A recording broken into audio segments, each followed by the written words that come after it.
자, 고민 하나 어떤 게 있습니까? 저는 지금 당장 뭘 해야 될지 몰라가지고 오, 그게 가장 큰 고민이고요. 지금 시간이 지났는데. 네. 지금 시간이 꽤 또 지났는데 네. 아직도 그게 방향이 잘 잡히지 네. 않았다. 첫 번째, 사조서 지금처럼 하시면 됩니다. 네. 사조서 지금 이걸 하셔야 됩니다. 두 번째, 나에 대한 정리가 1주차에 끝나야 됩니다. 무조건. 나에 대한 정리가 뭐냐고 하면 우체국에 가서 해야 될 일 다 아시죠? 그죠? 다 아시지 않습니까? 어차피 서비스라는 걸 하시지 않겠습니까? 그죠? 우체국의 특수성을 충분히 아셨다고 하면은 가서 내가 무엇을 할 수 있을까에 대한 직무수행 계획이라는 걸 세우셔야 돼요. 일단 우체국 가면 뭘 할까? 근데 그 전에 나는 그럼 어떠한 사람인가를 정리하셔야 돼요.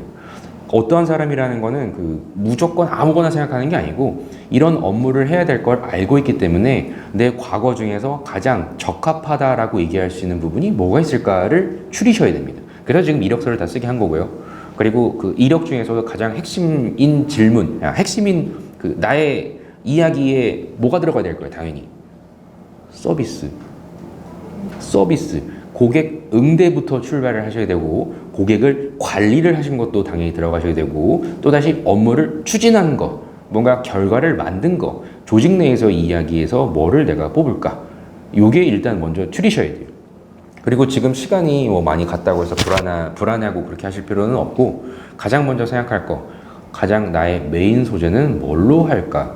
그럼 당연히 고객에게 다음과 같이 변화를 좋은 점을 만들어준 사례가 되어야 제가 우체국에 가서도 다음과 같은 거를 유사하게 만들고자 열심히 할 거예요가 얘기할 수 있어요. 그렇죠? 그렇게 생각하셔야 되기 때문에 어차피 오늘 얘기는 하겠지만 한 2가지 정도만 뽑으면 됩니다. 메인 소재는. 그러면 그거 가지고 충분히 얘기를 할 수 있어요. 충분히. 어차피 경험 말하러 가는 게 아니거든요. 그래서 경험은 이 직무에 적합한 사람이에요. 공직자로서 저는 충분히 이런 사고를 갖고 있어요를 얘기하기 위함이다. 그리고 조직이라는 곳에서 생활을 하셔야 되기 때문에 사람과 일 각각 잘 어울릴 수 있을까? 여기에 대한 그냥 근거로 얘기하는 게 소재입니다. 소재. 그거 있으면 끝이에요. 나머지는 우체국 얘기하셔야 돼요. 그래서 요 얘기를 빨리 다 잡을 거니까 오늘 아마 그게 정리가 될 겁니다. 그러니까 뭘 할지 모르겠다. 오늘 잘 들어보십시오. 그리고 그 글도 많이 계속 써봐야 되고. 글을 써보는 것은 지금 어떤 글을 말씀하시는지는 아직 모르겠는데 되니까 그 주신 그 자료 탑 10이라고 제가 드린 게 있죠. 거기서 일단은 오늘 얘기를 들으면 지금까지 하셨던 분들 있잖아요. 내용이 바뀔 거예요. 아마도 그 지금까지 고민한 부분이 나중에 우리 흔히 얘기하는 계리직 면접을 혼자 준비를 하거나 아니면 잘못 준비한 분들 같은 경우에는 방향 설정도 어렵고 뭐를 얘기할지도 모르겠고 그런 상태에서 4주까지 가거든요.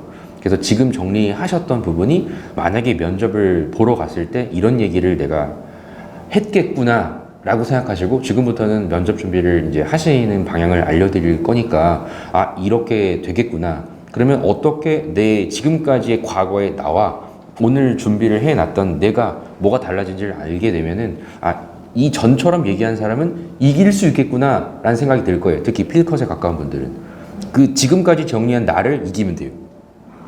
그쵸? 지금 나를 똑같이 그렇게 할 거예요 아마.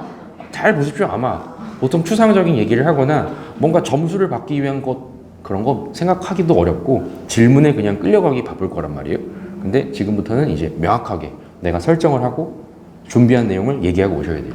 그러기 위해서는 지금부터 또다시 고민을 하고 정리를 하는데 시간이 많이 좀 걸릴 수는 있으나 초반에 상당히 많이 걱정도 하고 뭐 이런 부분은 물론 있는 건 알아요. 근데 반드시 초반에 많이 머리가 아파야 됩니다.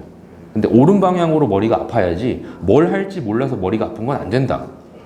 알겠죠? 내가 얘기할 내용이 이게 있는데 지금 처음 생각하는 거거든요. 근데 이 얘기가 어떤 분은 막 10년 전 얘기가 될 수도 있고 어떤 분은 생각지도 않았던 내용이 될 수도 있고 그렇단 말이에요. 그것 때문에 머리가 아픈 거는 당연한 거고 근데 지금처럼 뭐를 할지 모르겠어요. 힘들어요. 이런 추상적으로 머리가 아픈 거는 안 된다. 알겠죠? 머리가 아프더라도 반드시 방향을 알고 머리가 아파야 돼. 그 부분은 아마 이번 주도 이제 여기는 좀 늦게 시작하셨으니까 한 이틀 안에는 끝나셔야 됩니다. 그래서 지금 사조서를 엄청나게 하시는 분도 있는데 나에 대한 게 일단 끝나야 편해요. 한 3, 4주 됐는데도 자기소개 고민하고 있고 지원동기 고민하고 있고 이게 맞나 그러면 머리가 아프거든요. 그래서 빨리 초반에 싹 다 끝내놓으신 다음에 우체국 신나게 얘기를 많이 하시면서 나중에 다시 예전에 했던 거 끄집어내면서 종합적으로 공부하고 알아보셨던 내용들 합쳐서 연습하고 실전하고 가시면 됩니다. 아직도 충분합니다. 그래서 초반에 반드시 2주 안에는 가능하면 끝내자. 발표 그 주 기준으로 2주 안에는 모든 걸 끝내자라고 생각하시고 지금 접근을 하셔야 돼요.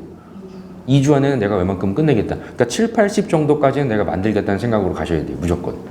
안 그러면은 힘듭니다. 그래서 4주 동안 완성하자가 아니고 무조건 내가 일단 전속력으로 오른 방향으로 2주 동안은 가보자. 이런 생각을 갖고 덤비셔야 돼요. 나머지는 80점에서 90점 되는 게 얼마나 어렵습니까? 또 90점에서 100점 되는 게 얼마나 어려운지 필기시험 준비해봤기 때문에 알지 않습니까? 똑같다고 생각하면 돼요. 그러니까 차곡차곡 20점, 20점, 20점, 20점. 와, 난 80점. 이런 게 안 된다. 그래서 면접은 초반에 확 끌어올려야 됩니다. 고민도 많이 하셔야 되고. 알겠죠? 그렇게 잡으면 됩니다. 걱정하지 마십시오.